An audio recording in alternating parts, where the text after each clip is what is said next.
bulshadu garu dooratiyo maamulkiyo gudoomiyaheeda galdogob horumar gaarsiiyey iyo gadanay maanta tahay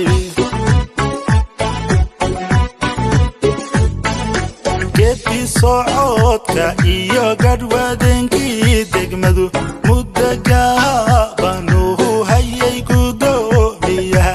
ayaxlamuuqa guudu ekaysiiyey gobol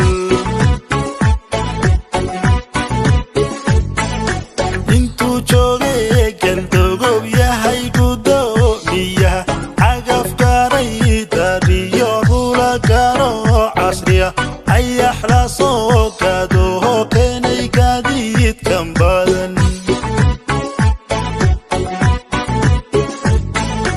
xilkastana shaaliyo gesiga aad hesheen gidigin reer galdogobow isgaarsiiya oo bilad sharaf guddoonsiya gudoomiyaha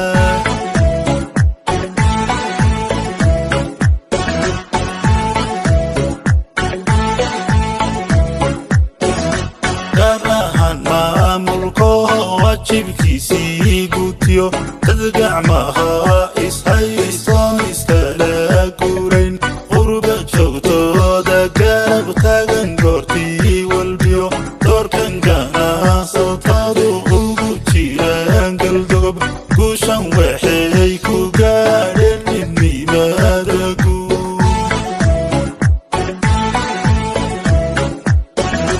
gaar ahaan maamulka wajibkiisii gutiyo dad gacmaha ishaystoon iskala guurayn qurba joogtooda garab taagan goortii walbiyo doorkan ganacsatadu ugu jiraan galdogob guushan waxay ku gaadheen midnimada guud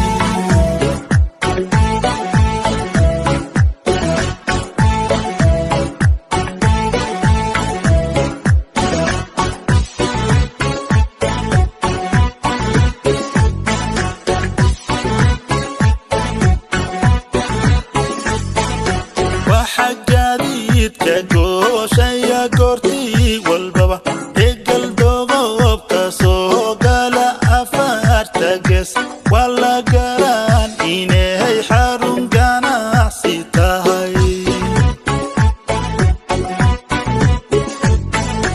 halyay lagu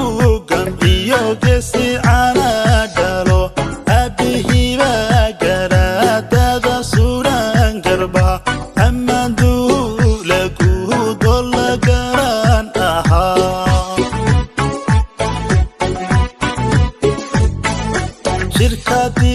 shirkadigaalkomehekow isgaarsiinta iyo korantada galdogob kuwii keenay gashiyo ganacsigu ku soo guda jiray wax badan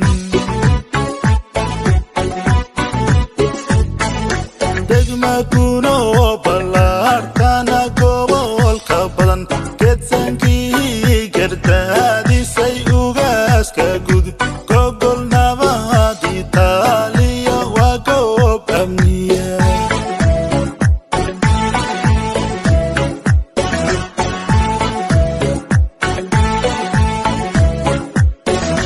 gaar ahaan maamulka wajibkiisii gutiyo dad gacmaha ishaystoon iskala guurayn qurba joogtooda garab taagan goortii walbiyo doorkan ganacsatadu ugu jiraan galdogob guushan waxay ku gaadheen midnimada guud gaar ahaan maamulka wajibkiisii